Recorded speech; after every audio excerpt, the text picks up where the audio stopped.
Hello mga kadunatics, biruin mo, iba't ibang leaders ng bansa nag-courtesy call sa ating mahal na Vice President na si Inday Sara Duterte, which is mostly acted. Hindi ko naman sinabi na lahat by the President. And to add to the insult, nagpunta pa sila sa Davao City. Bakit kaya mga kapatid na mas prepared nila si Inday Sara kaysa ating Presidente na si Bongbong Marcos? Natatanda ang sinabi ni Bongbong Marcos na hindi niya nakasama sa administrasyong ito. Si Inday Sara Duterte, VP mo, hindi nakasama sa administrasyon. Anong klaseng utak meron si Bongbong Marcos? Dapat i-resolve pa niya. Pero ano sinabi niya? Because she's not part of the administration anymore. Because she's not part of the administration anymore.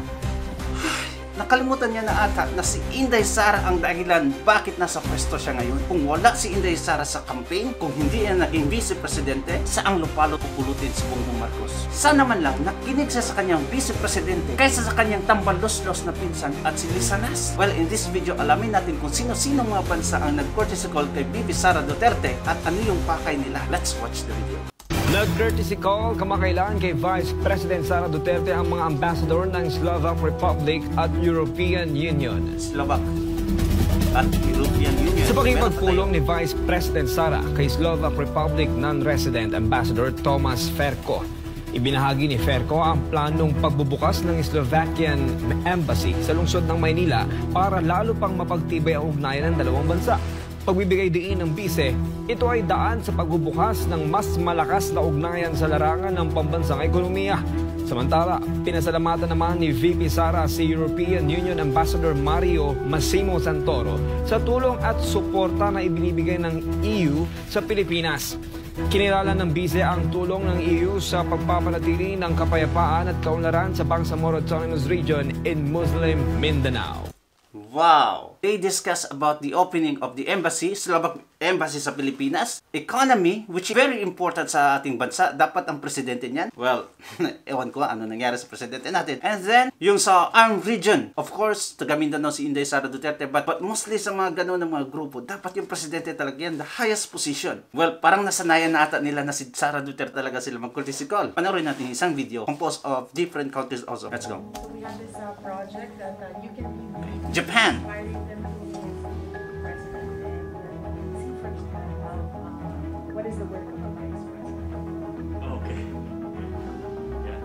Thank you. Thank you very much. Japanese. Alright, this one is from New Zealand. Look at that.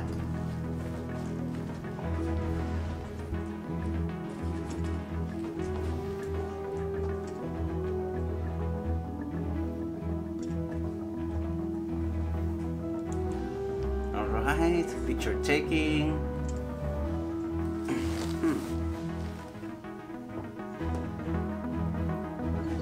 Alright. Okay, this one is Thailand. Okay. Kita nyo? Sawadee-kap.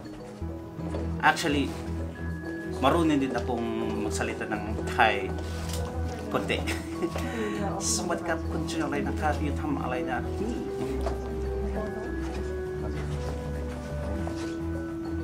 Ready? Nice.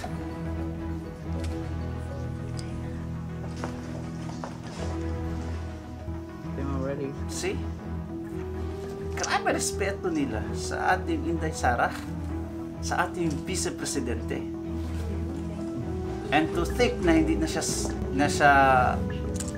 included sa administrasyong ito is crazy.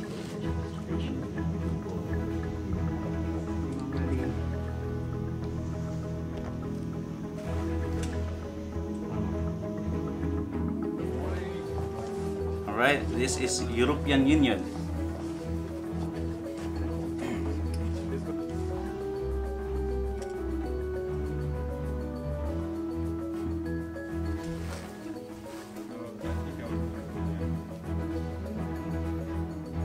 Sarap lang panoorin, di ba? Na yung pinagtitiwalaan natin. May tiwala din yung ibang leaders sa kanya, di ba? Na-flop na kasing administrasyong Marcos. Anyway, That's enough. We have one more clip. Ito naman yung susunod na clip natin is ipapakita ko sa inyo kung gaano naka-clown o kengko yung kongreso natin. Somewhat not related to courtesy call, but may press conference sila. At nung pinanood namin to, grabe talaga yung comment ng mga tao. Parang naging kengkoy na, parang naging clown na yung kongreso. Panoorin natin at basahin natin yung mga comments nila. Nakakatawa. Promise. Let's go. Okay, basahin natin. Kawatan, House of Lacoste, Crocs, House of Kangaroos, House of Crocs, Crocs, Croca, Crocs. Comments are dope. Mga 80-80, Clerks, Waya, Kawatan, Representatives, House of Lacoste, Crocs. Ay, nako, unan.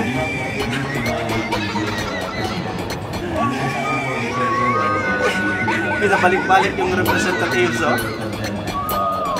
Tignan mo, wala nang naniniwala sa kanila.